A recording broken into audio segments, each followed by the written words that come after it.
চিকিৎসা দিচ্ছে গাড়ি চালক আর ব্যবস্থাপত্র দিচ্ছেন চিকিৎসক। এভাবেই চলছে গাজীপুরের কালিয়াকৈরের ভেটেরিনারি হাসপাতালের চিকিৎসা সেবা। এছাড়াও হাসপাতালে ওষুধ সরবরাহ থাকার পরও বাইরে থেকে কিনতে বাধ্য করা হয় বলে অভিযোগ সেবা প্রার্থীদের। এ বিষয়ে আইনানুগ ব্যবস্থা নেওয়ার আশ্বাস কর্তৃপক্ষের। আলহাজ হোসেনের প্রতিবেদন, জানাচ্ছেন আফরিন পপি। গাজীপুরের কালিয়াকৈরের প্রাণী সম্পদ দপ্তর ও ভেটেরিনারি হাসপাতালের চিকিৎসা সেবা চলছে গাড়ি চালক দিয়ে, আর চিকিৎসক দিচ্ছেন শুধু ব্যবস্থাপত্র। অভিযোগ রয়েছে এর মাধ্যমে গাড়ি চালক হাতিয়ে নিচ্ছে মোটা অঙ্কের টাকা।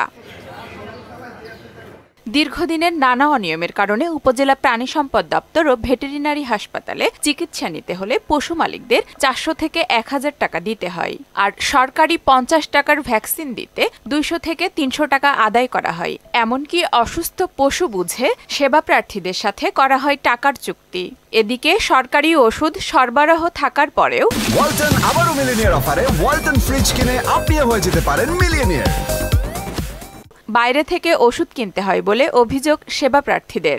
বিড়ালকে চোখের ডাক্তার দেখানোর জন্য পরে ডাক্তার ওষুধ লিখে দিয়েছে, পরে আমরা বাহির থেকে ওষুধ কিনে নিয়ে তারপরে চিকিৎসা নিয়েছি। ছোট ছোট গুটি উঠছিল, লাম্পিং বলে এটা, এই জন্য 2টা ইঞ্জেকশন দিছে আর বাকি ওষুধ বাইরে থেকে কিন্তু ওষুধ কিনে খাওয়াতে বলছে, বুঝছেন। সরকারি হাসপাতালে আসার তো কোনো এরকম আমরা কোনো উপকার পাইলাম না। এটা মানে একটা হয়রানি। আমরা তো বাড়িতে ডাক্তার ফোন করে নিলেও তো এতটুকু পাইতাম, সরকারি হাসপাতালে আসার তো কোনো মানে দেখতেছি না। চিকিৎসা দেওয়া সহ টাকা নেওয়ার প্রমাণ পেলে অভিযুক্ত ব্যক্তির বিরুদ্ধে ব্যবস্থা গ্রহণের কথা বললেন এ কর্মকর্তা।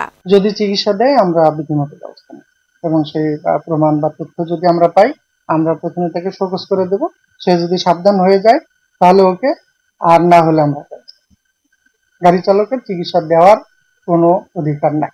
গাড়ি চালক দিয়ে চিকিৎসা সেবার ব্যাপারে আইনানুগ ব্যবস্থা নেওয়া হবে বলে জানালেন উপজেলা নির্বাহী কর্মকর্তা। এসআই যে ডক্টর, উনি ছাড়া আর কারোর এখানে সার্জারি করা বা চিকিৎসা করা যেটা বলেন কোনো সুযোগ নেই। তো একজন ড্রাইভার কিভাবে এখানে মানে সার্ভিস দেয় বা এই কাজের সাথে যুক্ত, এটা আসলে বৈজ্ঞানিকভাবে কোনো ব্যাখ্যা নাই। তো আমি লাইভ অফিসারের সাথে কথা বলি, যদি এরকম কিছু হয় তাহলে তার ব্যক্তিগত দায় হিসেবে এটা গ্রহণ করতে হবে। সঠিক চিকিৎসকের দ্বারা সেবা পাবেন এমনটি প্রত্যাশা সেবা প্রার্থীদের। আফরিন পপি, মোহনা সংবাদ।